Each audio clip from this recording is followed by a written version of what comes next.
কোন কাম করে মানুষ এই বয়সে সি সি সি কয় আমি এটা বিয়ে করছি, ধরা খাইলে কয় আমার দ্বিতীয় স্ত্রী, ধরা খাইলে দ্বিতীয় স্ত্রী। এখন যদি সত্যি সত্যি কেউ দ্বিতীয় স্ত্রী নিয়ে রিসোর্টে ধরা খায়, মানুষ আর বিশ্বাস করবো না। তার বাড়ি সাতক্ষীরা, উনি যেই কাম করছে ৭৫ বছর বয়সে, এটা যদি জান্নাতে সবার আগে যারা যায় তাদের দলের এই অবস্থা যদি হয়, তাহলে অন্য জেলার কি অবস্থা? বেহেশতের টিকিট বিক্রি করতেছে তারা। হায় হায় হায়, কোথায় গেছে অবস্থা? আল্লাহ তাদেরকে বোঝার মতো জ্ঞান দান করুক, আমিন বলেন। এদের জন্য দোয়া করতে এখন খারাপ লাগে, এই ধরনের মানুষের জন্য দোয়া করতেও খারাপ লাগে। আল্লাহ হেদায়েত দান করুক। এমন কি কথাটা এমন না, অরিজিনাল সেকেন্ড ম্যারেজের ওয়াইফ যিনি, উনি যদি অরিজিনালি স্বামীর সাথে কোথাও যায় আর মানুষ যদি ধরে যে উনিকে, উনি যদি বলে আমার দ্বিতীয় স্ত্রী, কেউ বিশ্বাস করবো না। এমন একটা ট্রেডিশন বাংলাদেশে তৈরি হচ্ছে। এই জন্য আমরা সঠিক ইসলাম শিখবো আল্লাহর ওলিদের কাছ থেকে, এদের কাছ থেকে নয়, আল্লাহর ওলিদের কাছ থেকে শিখবো, ঠিক কিনা বলে? বর্তমানে টপ অফ দ্য কান্ট্রি হলো সাতক্ষীরার ৪ নম্বর আসনের এমপি সাহেবের কাহিনী। আমরা তো সাধারণত এসব বিষয় মানুষের সামনে তুলে ধরি না, রুচির একটা ব্যাপার আছে, তো এই সমস্ত বিষয় বলতেও লজ্জা লাগে।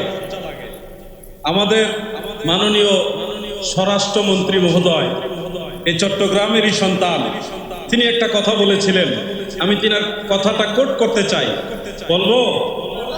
তিনি বলেছিলেন ফখরুল ইসলাম ইসলাম নয়, ফখরুল ইসলাম ইসলাম নয়। বিএনপির মাননীয় মহাসচিব মহোদয়, ওনার নাম হলো ফখরুল ইসলাম সাহেব, ওনাকে মেনশন করে বলেছিলেন ফখরুল ইসলাম ইসলাম নয়। পরবর্তীতে আবার নতুন করে আবার অ্যাড করেছিলেন যে নুরুল ইসলামও ইসলাম নয়, এটা একটা ব্যক্তির নাম। ফখরুল ইসলামও ইসলাম নয়, নুরুল ইসলামও ইসলাম নয়। এইভাবে তিনি সুন্দর করে সাজিয়ে স্বরাষ্ট্রমন্ত্রী মহোদয় তিনি বলেছিলেন জামাত ইসলামী ও ইসলাম নয়, এটা একটা রাজনৈতিক দল, এটা একটা কি রাজনৈতিক দল। ইসলাম ভিন্ন জিনিস, ইসলামের অন্তর্ভুক্ত আমরা সবাই। যারা যেই দলই করেন করেন, কিন্তু ইসলামটা আপনাদের নিজেদের দল দিয়ে মাপবেন না, যে আমার দল যারা করে তারাই মুসলমান, আর নাইলে আর মুসলমান নাই, এইভাবে মাপবেন না। সবাই মুসলমান হন, ইসলামের অন্তর্ভুক্ত থাকেন। স্বরাষ্ট্রমন্ত্রী মহোদয়ের এই কথাটা আপনি দেখেন, এখন মাপবেন একটা দায়িত্বশীল ব্যক্তি, বাংলাদেশের জাতীয় মহান সংসদের একজন পার্লামেন্ট মেম্বার, তিনি যদি এই কাহিনী করে, বয়স ৭৫, এই বয়সে যদি এই কাহিনী করে, যুবক বয়সে কি করছে? তারা ইসলাম কায়েম করবে, ইনসাফ কায়েম করবে, এটা বিশ্বাস করার মতো? আমার বাবায় মুক্তিযোদ্ধা, দাদায় মুক্তিযোদ্ধা, আমার বংশের মতো অতজন মুক্তিযোদ্ধা, তারা যুদ্ধের সময় মারা গেছে, পরে দেখা গেল বাবা এখন মরছে না, জীবিত আছে। এগুলি কি আমরা বলছি? তারা বলছে। পরে কয় না আমার মাথা ঠিক আছিল না, এই জন্য ভুলভাল বলছে। মনে রাখবেন, প্রকৃত ইসলাম কার কাছে? সঠিক ইসলাম হলো আল্লাহর ওলিদের কাছে। কার কাছে? আল্লাহর ওলিদের কাছে। ওলিয়া উলিয়া যারা, তারা মানুষদেরকে নিঃস্বার্থে ইসলামের শিক্ষা দেয়, দীক্ষা দেয়। হযরত শাহজালাল ইয়ামিনী মুজাররদি রহমাতুল্লাহ আলাইহি থেকে শুরু করে শাহ সুলতান কমরউদ্দিন রুমি, শাহ মখদুম রূপুস, খাজা খান জাহান আলী, চট্টগ্রামের 12 আউলিয়া, হযরত শাহ মুহসিন আউলিয়া সহ অসংখ্য আউলিয়া কেরাম এই চট্টগ্রামের জমিনে আছে। সেই আল্লাহর আউলিয়ারা যে ইসলাম শিক্ষা দিয়েছে, ওটা হলো মূল ইসলাম। আর এই মূল ইসলামকে মুছে দিয়ে যারা নতুন ইসলাম আনে, এগুলি আমদানিকারক। এগুলি কোনোটার আবিষ্কার হয়েছে ইন্ডিয়াতে, কোনোটার আবিষ্কার হয়েছে পাকিস্তান থেকে, কোনোটা হয়তো অন্য কোনো কান্ট্রি থেকে। আর আল্লাহর ওলি যারা দিন ইসলামের দাওয়াত দিয়েছে, তারা কোনো ওই ইন্ডিয়া পাকিস্তানের ইসলাম প্রচার করে না, ওনারা মদিনাওয়ালার ইসলাম প্রচার করছে, ঠিক কিনা বলে?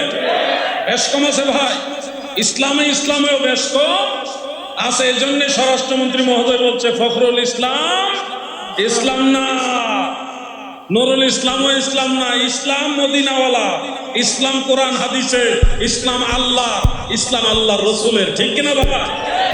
সেই ইসলামের অনুসারী আমরা, এই জন্য আমরা মুসলিম। আপনার দল এটাই একমাত্র ইসলাম। এই ধরনের চিন্তাধারা এগুলো থেকে বের হয়ে আসতে হবে। আর এগুলি নিয়ে কথা বলতে খারাপ লাগে, মানে জবানের মধ্যে একটা কেমন জড়তা আসে, কথা বলতে নিষেধ করে কে যেন, এগুলি বলো না, আমাদের মুখে এগুলি মানায় না, কিন্তু লজ্জা লাগে। গোটা জাতির সামনে ইসলাম নামদারি, মুসলিম নামদারি জিনিসটাকে, ইসলামটাকে, মুসলমানদেরকে কোথায় নিয়ে পৌঁছাইতেছে তারা। কিছুদিন পরে আলেমদেরকে মানুষ ঘৃণা করবে। ছোট ছোট বাচ্চাদেরকে আল্লাহর কোরআন শিখাইবার জন্য মাদ্রাসায় আমরা দেই, কোরআন শিক্ষক, ইসলাম শিক্ষক। সেই বাচ্চাদের সাথে কি ধরনের আচরণ করা হয়, কতটা দুঃখজনক বিষয়। আমল করো, নামাজ রোজা কায়েম করো, সুন্নিয়াত। আমল করো, নামাজ রোজা করো, সুন্নিয়াত। জিন্দাবাদ জিন্দাবাদ নবীর সেনা, জিন্দাবাদ জিন্দাবাদ জিন্দাবাদ নবীর সেনা, জিন্দাবাদ। 2023 সালে আমি যখন হজে গিয়েছিলাম, মসজিদে নববী শরীফে নামাজ আদায় করার জন্য গিয়েছি। একটু আগে ভাগে চলে গেছি যেন সামনের দিকে বসা যায়। রাজশাহী এলাকার কয়েকজন অপরিচিত ভাই বাংলাদেশের, তিনারা আমার কাছাকাছি গিয়ে আমাকে চিনে সালাম দিলেন, আমার কাছেই বসলেন। বসে জিজ্ঞাসা করলেন, আপনি কি আলাউদ্দিন জিহাদি না? আমি বললাম, জি ভাইজান। আপনাদের পরিচয়? যে আমরা অমুক এলাকা, রাজশাহী এলাকার পরিচয় দিচ্ছেন। ওনাদের নামগুলিও বলছে কিনা আমার খেয়াল নাই। জিহাদি সাহেব, আপনি তো অনেক ভালো ওয়াজ করেন দেশে, আমার একটু আবার খুশি করার জন্য কিছু বিশেষণ যুক্ত করছে। হ্যাঁ, অনেক সুন্দর ওয়াজ করেন, ভালো ওয়াজ করেন, আমাদের একটা প্রশ্নের উত্তর দেন। আপনি তো অনেক প্রশ্নের উত্তর দেন, আমাদের একটা প্রশ্নের উত্তর আপনি দেন। কি প্রশ্ন বলেন ভাই, আমার জানা থাকলে আমি বলবো। আর পৃথিবীর সব আমি জানি তা দাবি করি না, আমি জানলে আপনার প্রশ্নের উত্তর দেওয়ার চেষ্টা করবো ইনশাআল্লাহ। তো প্রশ্নটা হলো, আপনারা তো মাযহাব মানেন হানাফি মাযহাব। তো হানাফি মাযহাবে আমাদের বাংলাদেশে তারা তো একামতের বাক্যগুলি দুইবার বলে। হাইয়া আলাস সালাহ, হাইয়া আলাস সালাহ, হাইয়া আলাল ফালাহ, হাইয়া আলাল ফালাহ, দুইবার বলে না? তো মদিনা শরীফে, মক্কা শরীফে তো মুয়াজ্জিন সাহেব একবার একামত বলে, হাইয়া আলাস সালাহ, হাইয়া আলাল ফালাহ, একবার বলে। এখন জিহাদি সাহেব, প্রশ্ন হলো, বাংলাদেশে যারা হানাফি মাযহাব মানে আর একামতের বাক্য দুইবার বলে, ওইটা সহি না মদিনা শরীফে যা একবার বলে এটা সহি? কোনটা সহি? আমি তখন বললাম, মদিনা শরীফে যেটা করে এটা সহি। তারা খুশি হয়ে গেল, চেহারাটা আলোকিত হয়ে গেল, উজ্জ্বল হয়ে গেল, আনন্দিত প্রকাশ করলো। মদিনা শরীফ যেটা করে এটা সহি, অবশ্যই সহি। পাল্টা আবার প্রশ্ন করলেন, তাহলে বাংলাদেশেরটা কি সহি না? আপনারা যেটা করেন তাহলে এটা কি সহি না? আমি বললাম, ওইটা হলো অধিক সহি, আসাহ। একটা সহি আর একটা আসাহ, মানে অধিক বিশুদ্ধ। একটা সাদা আর একটা কি সাদা কয়, বক সাদা কয় না কি কয় আপনারা? পিওর সাদা। যা, একটা লাল আর একটা টুকটুকে লাল। একটা সহি আর একটা অধিকতর সহি, একটা সহি আর একটা আসাহ। তখন ওনার আবার একটু চেহারা মলিন করে বলতেছে, বুঝলাম না জিহাদি সাহেব, কি পেঁচ দিলেন? এটা যদি সহি হয় তাহলে ওইটা অধিক সহি হয় কিভাবে? মদিনা শরীফের চাইতে কি ওইটা বেশি সহি হবে? আমি তখন বললাম, ওইটা মদিনা শরীফ থেকেই শিক্ষা, তারা আমল করতেছে, ওইটা আগের আমল, ওটা নবীজির ফাইনাল ডিসিশন। তো একটু বুঝাই দেন।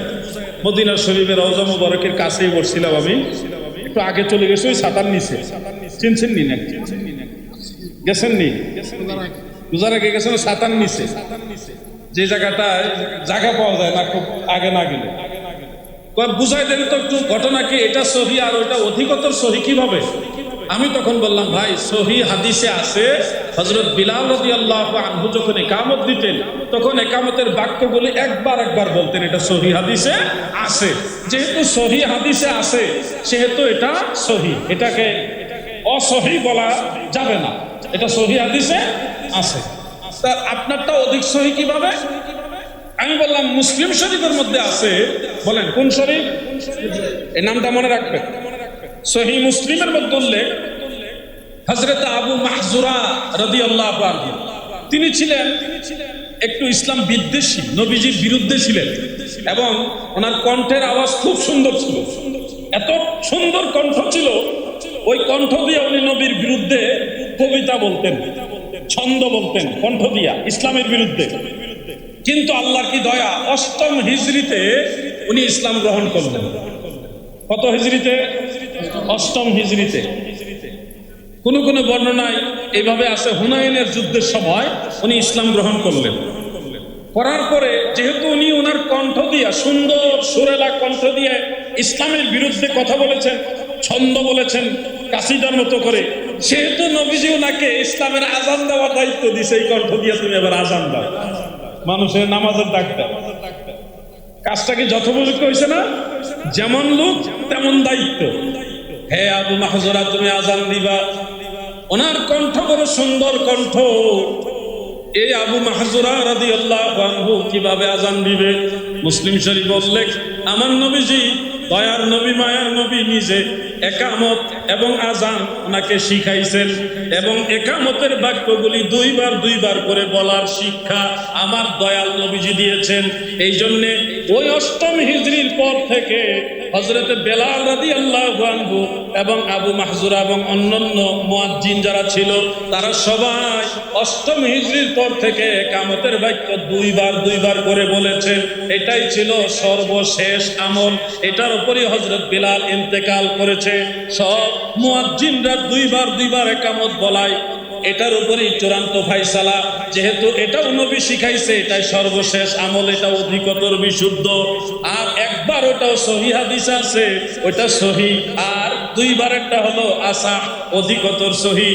ভাই সাহেব আবার বুঝছেননি, এইভাবে তো কেউ বুঝায় বলে না। আমাদের এলাকায় যারা শায়েখ আছে ওনারা শুধু বলে সহিহ হাদিসে আছে, একবার একামতের বাক্য বলতে হবে। কিন্তু আপনি যেভাবে ইতিহাস টান দিছেন, এইভাবে ইতিহাস টান দিয়া সহিহ হাদিসের আলোকে তো কেউ বলে না। তখন আমি বললাম, এই জন্যই তারা সুন্নি না আর আমরা সুন্নি। আমরা কোনোটা গোপন করি না। একবার একামতের কথা হাদিসে আছে, এটা তো আমিও বলে দিলাম। এতে কি আমাদের কোনো ক্ষতি হয়েছে? আমাদের জন্য আরো ক্লিয়ার হয়েছে যে ওইটা আমাদের বিরোধী না, ওইটার বিরুদ্ধে আমরা আমল করতেছি না। ওটাও ঠিক আছে, কিন্তু আমরা দুইবার কেন বলি, ওটার হাকিকতটা আমরা জানলাম এবং এটা যে অধিকতর বিশুদ্ধ এটাও জানলাম। এটার নামে আহলুস সুন্নাহ ওয়াল জামাত। সুন্নিয়ত ভণ্ডামি করে না, সুন্নিয়ত ছলনার আশ্রয় নেয় না, সুন্নিয়ত খেয়ানত করে না, সুন্নিয়ত পবিত্রতা। ঠিক কিনা বলে?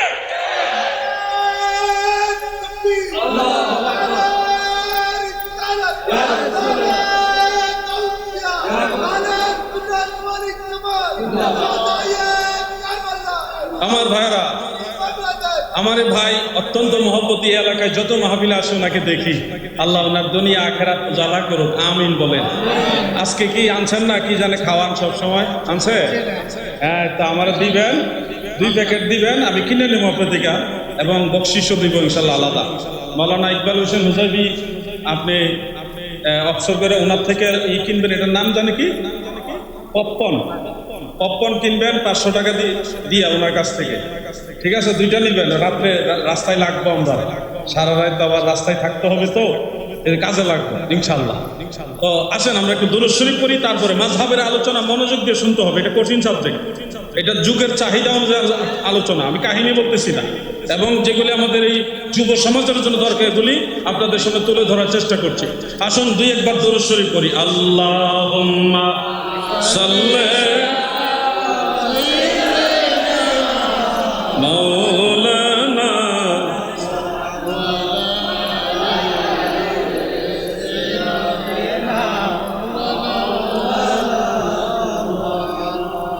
নবীজির ইশকের তীর কলিজায় বিধিল যারো, ছেড়ে দিছে বাড়ি ঘর, সার কইরাছে রুদন। আল্লাহুম্মা সাল্লি মারহাবা মুহাম্মদ ওয়া আলা আলি সাইয়্যিদিনা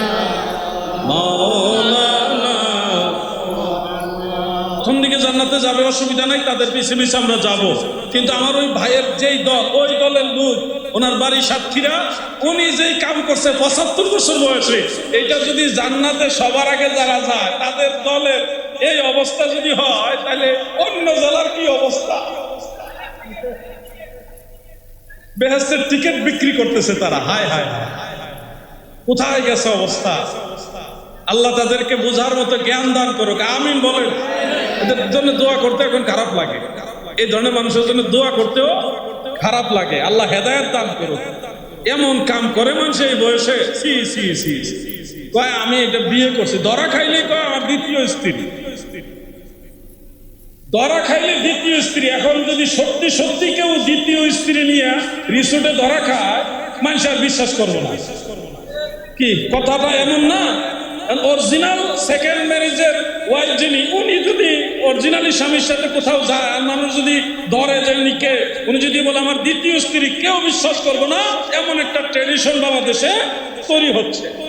এই জন্য আমরা সঠিক ইসলাম শিখবো আল্লাহর ওলিদের কাছ থেকে, এদের কাছ থেকে নয়, আল্লাহর ওলিদের কাছ থেকে শিখবো। ঠিক কিনা বলে? মহিলাদের নিয়ে মাসালা বলছিলাম, খেয়াল করেন। আপনাদের এই বোয়ালখালীতে মহিলারা কি মসজিদে গিয়ে জুমার নামাজ পড়েন? আমাদের এদিকেও পড়ে না, তবে কিছু কিছু ইদানিং দেখা যাচ্ছে মহিলারা জুমার নামাজ পড়তে মসজিদে যায়। বোয়ালখালীতে নাই, কিছু কিছু এলাকায়, বিশেষ করে উত্তরবঙ্গে, ঢাকাতেও কিছু আছে। অনেক জায়গায় এখন মা বোনদেরকে বলা হচ্ছে রাসূল পাকের জামানায় মহিলারা জুমার নামাজ পড়েছে, তারা ঈদের নামাজে গিয়েছে, সহিহ হাদিসে আছে, আপনারা কেন যাবেন না? মা বোনরা চিন্তা করে, ঠিকই তো, পুরুষ লোক গেলে আমরা যাবো না কেন? সমান অধিকার। বিভিন্ন কারণে যুক্তিতে তারা এখন মসজিদে জুমার নামাজ পড়তে যায়। এখন যুবক ভাইরা, আমাদের মায়েরা, আমাদের বোনেরা, আমাদের পরিবারের মহিলা সদস্যরা, ওনারা মসজিদে জুমার নামাজ পড়তে যায় না, তাহলে আমরা কি হাদিস বিরোধী? প্রশ্ন আসতেছে। আমরা কি তাহলে রাসূলের হাদিসের বিরোধী? প্রশ্ন আসতেছে। আমরা বলবো না, আমরা বিরোধী না। কোন দৃষ্টিতে? আপনাদের দলিল কি? আপনারা তাহলে কোন হাদিসের উপরে ডিপেন্ড করে মহিলাদেরকে বলতেছেন তারা মসজিদে যাবে না, জুমার নামাজ পড়ার জন্য মহিলারা মসজিদে যাবে না? আপনাদের দলিল কি? যদি আপনাকে প্রশ্ন করা হয়, কি উত্তর দিবেন? আপনাকে সেটা জানতে হবে না? প্রিয় ভাই আমার, আমি জানি আমার কথাগুলো অনেকের নলেজে আছে, অনেকের নাও থাকতে পারে। কথাগুলো মনোযোগ দিয়ে শুনবেন, মিডিয়ার বদলতে অনেকের কাছে কথাগুলো যাবে। আমাদের মা বোনেরা হানাফি মাযহাবের অনুসারী যারা, তারা জুমার নামাজ পড়ার জন্য মসজিদে যায় না একটা সহিহ হাদিসের উপরে আমল করার কারণে। কোন সেই সহিহ হাদিস? সেটা সিহাসিত্তার অন্যতম কিতাব সুনানু আবি দাউদের মধ্যে হযরতে তারিক ইবনে শিহাব রাদিয়াল্লাহু আনহু থেকে বর্ণিত। তারিক ইবনে শিহাব একজন সাহাবী রাসূল। আল মুস্তাদরাক আলা সাহিহাইনের মধ্যে ইমাম হাকিম নিসাবুরি রাহমাতুল্লাহ আলাইহি, তারিক ইবনে শিহাব তিনি হযরত আবু মুসা আশআরী রাদিয়াল্লাহু আনহু হয়ে মারফুভাবে মুত্তাসিল সনদে বর্ণনা করেছেন। আমার দয়াল নবীজি বলেছেন, আল জুমআতু হাক্কুন ওয়াজিবুন আলা কুল্লি মুসলিম ইল্লা আরবা'a। জুমার নামাজ সকল মুসলমানের জন্য ওয়াজিব, আবশ্যক, জরুরি। সব মুসলমানের জন্য জুমার নামাজ আবশ্যক, জরুরি, লাজেম। ইল্লা, তবে, আরবা'a, 4 শ্রেণী ব্যতীত। 4 শ্রেণীর মানুষের জন্য জুমার নামাজ ওয়াজিব না। কয় শ্রেণী? 4 শ্রেণী। 1 নম্বরে নবীজি বলেছে, ইমরাত, মহিলা যারা, তাদের জন্য জুমার নামাজ ওয়াজিব না। আল্লাহর রাসূল সাল্লাল্লাহু আলাইহি ওয়াসাল্লাম বলেছে মহিলাদের জন্য জুমার নামাজ ওয়াজিব না। তাহলে আপনি যে ওই হাদিস দেখাইতেছেন, ওই হাদিস তো হাদিস ঠিক আছে, এক সময় মুসলমানদের সংখ্যা কম ছিল, মুসলিমে অল্প কিছু মুসলমান, তখন কাফেরদেরকে মুসলমানদের সংখ্যা বেশি দেখাইবার জন্য পুরুষদের পাশাপাশি মহিলাদেরকেও পিছন দিকে ঈদের জামাতে অংশগ্রহণ করার জন্য নবীজি উৎসাহিত করেছেন, যেন মুসলমানের সংখ্যা বেশি এটা দেখাইতে পারে, কাফেররা যেন বুঝে অনেক মুসলমান হয়েছে। কিন্তু পরবর্তীতে আমার নবীজি বলে দিয়েছে জুমার নামাজ সব মুসলমানের জন্য লাজেম, মহিলাদের জন্য নয়, শিশুদের জন্য নয়, পাগলের জন্য নয়, অসুস্থ ব্যক্তি যারা তাদের জন্যও নয়। এক নম্বর হলো মহিলাদের জন্য জুমার নামাজ লাজেম নয়, মানে ওয়াজিব নয়, আবশ্যক নয়। এই জন্য নবীজির ওই হাদিস অনুযায়ী আমাদের মা বোনেরা তিনারা জুমার নামাজ পড়তে যান না, ওনারা বাড়িতে জোহরের নামাজ আদায় করেন। এখন বলবেন ওনারা জুমার নামাজ না পড়ে যদি বাড়িতে জোহরের নামাজ পড়ে এতে কি ওনাদের সওয়াবের কোনো কমতি হবে কিনা, এই প্রশ্ন যদি আসে, আমি আপনাদের বিষয়টা আরো সহজ করে দিই। আমরা জুমার নামাজে গেলে সবার আগে যে যায় সে একটা উট কুরবানির সমান সওয়াব পায়, এরকম আলাদা আলাদা ফজিলত আছে না? জুমার নামাজ পুরুষ লোক মসজিদে গিয়ে পড়লে অনেক সওয়াব পায়, অনেক ফজিলত লাভ করে। মহিলারা তারা তাহলে কি এই ফজিলতগুলি পাবে না? এটার উত্তরও দয়াল নবীজি দিয়েছেন। আমার মা বোনেরা, আপনারাও মনোযোগ দিয়ে কথাগুলো শুনুন। জামিউস সাগীরের মধ্যে উল্লেখ, হাফেজ জালালউদ্দিন সুয়ুতী রাহমাতুল্লাহ আলাইহি উল্লেখ করেছেন, আল্লাহর হাবিব রাহমাতুল লিল আলামিন আমাদের প্রিয় নবীজি বলেছেন, মহিলাদের ঘরের নামাজ, মহিলাদের ঘরের নামাজ এটা 25 গুণ বেশি সওয়াব হয়। সুবহানাল্লাহ। তারা ঘরে নামাজ পড়লে বেশি সওয়াব। আমরা মসজিদে গিয়ে নামাজ পড়লে যেই সওয়াব, মহিলারা ঘরে নামাজ পড়লে ওরকম বেশি সওয়াব। সুবহানাল্লাহ। তাহলে আরেকটা বিষয় খেয়াল করবেন, নবীজি বলছেন মা বোনেরা তারা যদি নিজের ঘরের ভিতরে নামাজ পড়ে এটা আল্লাহর কাছে সবচেয়ে বেশি পছন্দনীয়। বাইরে নামাজ পড়লে আল্লাহ বেশি পছন্দ করে না, ঘরে পড়লে বেশি পছন্দ করে। এটা সহিহ হাদিস, সহিহ ইবনে খুজাইমার মধ্যে এবং সুনান আবি দাউদের মধ্যে উল্লেখ আছে। এই জন্য মনে রাখবেন, এরা মহিলাদেরকে নামাজের দোহাই দিয়ে মসজিদ থেকে বের করতে চায়। বের করে দিয়ে এখন কি কাহিনী ঘটতেছে তা তো বুঝতেই পারতেছেন না। এই জন্য মা বোনদেরকে তিনাদের প্রয়োজনে ওনারা ঘর থেকে বের হবেন, কিন্তু শরীয়তে উজর হিসেবে যেটা অ্যালাউ করে না, ওই উজর ছাড়া ঘর থেকে বের হওয়া প্রয়োজন নেই। প্রয়োজন হলো ওনারা বের হবেন, নিষেধ নাই। মনে রাখবেন, অনেক সময় মক্কা মদিনাতে মহিলারা যে নামাজ পড়ে, এই প্রশ্নটা তুলবে। মক্কা শরীফে মহিলারা তো যাই ওখানে হজের জন্য অথবা উমরা করার জন্য, ওখানে গেছে নবীজির জিয়ারতের জন্য, রওজা মুবারক জিয়ারতের জন্য। উদ্দেশ্য হলো হজ, উমরা, জিয়ারত। হজ, উমরা, জিয়ারত। খেয়াল করে শুনবেন, শরীয়তের মাসআলা ফতোয়া আলমগীরের মধ্যে উল্লেখ আছে, কোন মহিলা যদি হজের কারণে, উমরার কারণে, জিয়ারতের কারণে হারাম শরীফে উপস্থিত হন, উদ্দেশ্য ওই জামাতের উদ্দেশ্যে বের হওয়া নয়, উদ্দেশ্য হলো হজ, উদ্দেশ্য উমরা, উদ্দেশ্য নবীজির জিয়ারত, রওজা মুবারক জিয়ারত, ওই নিয়তে যদি ওই হারামাইন শরীফাইনে উপস্থিত হন এবং ওই অবস্থাতে যদি জামাত চালু হয়, তাহলে মহিলারা মহিলাদের কাতারে দাঁড়িয়ে যদি নামাজে শরীক হয়ে যায়, আদায় করে নেয়, তখন আর ওই ওয়াক্তে নামাজ পুনরায় ওনাদের পড়তে হবে না। ওই জামাতে যদি শরীক হয় তাহলে ওনাদের নামাজ আদায় হয়ে যাবে। কেন? ওনাদের উদ্দেশ্য কিন্তু জামাতের উদ্দেশ্যে বের হওয়া না, উদ্দেশ্য হলো হজ, উদ্দেশ্য উমরা, উদ্দেশ্য দয়াল নবী রওজা মুবারক জিয়ারত। ওই ইনস্ট্যান্ট ওখানে সেখানে জামাত করেছে, এই ক্ষেত্রে কোনো অসুবিধা। আমার ভাইয়েরা গো, ফিতনা থেকে বাঁচতে হবে। হযরত ওমর ফারুক রাদিয়াল্লাহু আনহু জামানায় যখন দেখলেন মহিলারা ফজরের নামাজে, এশারের নামাজে যাচ্ছে, এর মাঝে কিছু ইফটিজিং জাতীয় ঘটনা ঘটতেছে। ইফটিজিং বুঝেন তো আপনারা? ভদ্রকুলা বানিয়ে বসি, একবারে কিচ্ছু বোঝে না তারা, ফেরেশতা।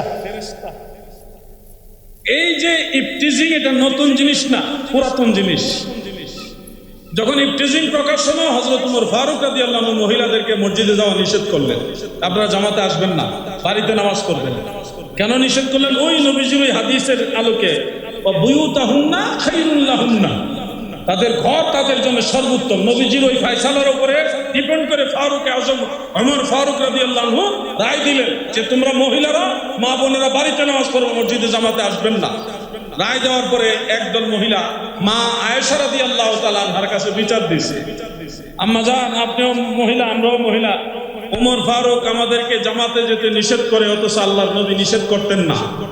হযরত আম্মা জান আয়েশা রাদিয়াল্লাহু তাআলা আনহা তিনি উত্তরে বললেন, তোমাদের এই বর্তমান যুগের যে প্রেক্ষাপট, যে দৃশ্য, যে ঘটনা, এগুলো যদি আল্লাহর রাসূল সাল্লাল্লাহু আলাইহি সাল্লাম দেখতেন, তাহলে নবীজিও তোমাদেরকে জামাতে যেতে নিষেধ করতেন। মারহাবা বলেন। তাহলে ওমর ফারুক রাদিয়াল্লাহু আনহু যে রায়, মা আয়েশা রাদিয়াল্লাহু তাআলা আনহারও সেই রায়। তখন সাহাবাই কেরামের ইজমা হয়ে গেল, ঐকমত্য হয়ে গেল যে মহিলাদের জন্য জামাতে যাওয়া জায়েজ নাই, নিষেধ। এখন সাহাবীদের ইজমা এটা কি রকম হুকুম রাখে? উসুলে বাজদাবির মধ্যে উল্লেখ, সাহাবাই কেরামের ইজমা হলো হাদিসে মুতাওয়াতিরের সমতুল্য। কেউ যদি এটা অস্বীকার করে তার ঈমান থাকবে। সাহাবাই কেরাম তিনারা যদি একমত হয়, এটা নিঃসন্দেহে নবীর মত, আল্লাহর মত। সাহাবাই কেরাম কখনো গুমরাহির উপরে একমত হবে? আল্লাহ আমাদের সবাইকে বুঝার তৌফিক দেন, আমিন বলেন। মাসালাগুলো যুগের চাহিদার আলোকে আপনাদের বলতেছি। মাযহাবের বিষয়গুলো জানতে হবে আপনাদের। মাযহাবের এই সূক্ষ্ম বিষয়গুলো যদি আমরা না জানি তাহলে সমস্যা। এই যে আপনারা আমাকে একটা প্রশ্নের উত্তর দেন, এশারের নামাজ কয় রাকাত? মানে শুনছেন না সবাই? আমি আবার প্রশ্নটা করি, এশারের নামাজ সর্বমোট কত রাকাত? 17 রাকাত। ঠিক আছে তো? মাশাআল্লাহ, খুব ভালো লাগলো। আমি অনেক মাহফিলে জিজ্ঞাসা করেছি একই কথা। অনেক লোকই বলছে 15 রাকাত, আবার কেউ 9 রাকাতের কথাও বলছে। আমি কয়েকটা মাহফিলে জিজ্ঞাসা করছি। তো এশারের নামাজ 17 রাকাত, এখানে আপনারা এক বাক্যে বললেন, শুনে ভালো লাগলো। সবাই হয়তো 17 রাকাত পড়েন না, কিন্তু জানা আছে মাঝে মধ্যে পড়েন। এটা আল্লামা ইদ্রিস রজবী হুজুর কেবলার এরিয়া, বড় হুজুর কেবলার এরিয়া হিসেবে, এবং আরো অনেক আল্লাহর ওলিদের বিচরণী এলাকায় ওনাদের বদলতে আপনাদের এই বিষয়গুলো আগের থেকে ভালোভাবে জানা, এই জন্য আপনাদের ধন্যবাদ জানাইলাম। মানে আলাদাভাবে স্পেশালি একটা থ্যাঙ্কস দিলাম। আল্লাহ আপনাদের কবুল করুক, আমিন বলেন। এশারের নামাজ 17 রাকাত। এখন এই 17 রাকাত যে এশারের নামাজ, এটা আমাদের দেশের অনেকে এখন জানে না। ম্যাক্সিমাম মানুষ এশারের নামাজ পড়ে 9 রাকাত, 4 রাকাত ফরজ, 2 রাকাত সুন্নত, 3 রাকাত বেতের, শেষ এশারের নামাজ। কিন্তু আসলে আরো নামাজ আছে, যেমন এশারের ফরজের আগে 4 রাকাত সুন্নত আছে। ফরজের আগে কি আছে? 4 রাকাত সুন্নত নামাজ আছে। বোয়ালখালীর নবীর প্রেমিকারা গো, দিলের কান লাগায় শুনেন, এশারের নামাজের ফরজের পূর্বে 4 রাকাত সুন্নত নামাজ যদি আদায় করেন, হাফেজুল হাদিস ইমাম মুনজিরি রহমাতুল্লাহ আলাইহি আত-তারগীব ওয়াত তারহিবের মধ্যে উল্লেখ করেন, সারা রাত দাঁড়িয়ে নফল নামাজ, তাহাজ্জুদ নামাজ পড়লে যত নেকি হবে, ওই সমান নেকি আমার আল্লাহ এশারের 4 রাকাত সুন্নত নামাজ পড়ার কারণে আল্লাহ দান করে দিবে। আরেকটা রওয়ায়াত আমি পেয়েছি, বাস তাকবীর আর লাগবে না। এই একটা ফজিলত, আরেকটা ফজিলত আছে এই নামাজের। এশারের ফরজের আগে 4 রাকাত সুন্নতের 2টা ফজিলতের একটা বললাম, আরেকটা ফজিলত আপনাদের শোনাই। কানজুল উম্মালের মধ্যে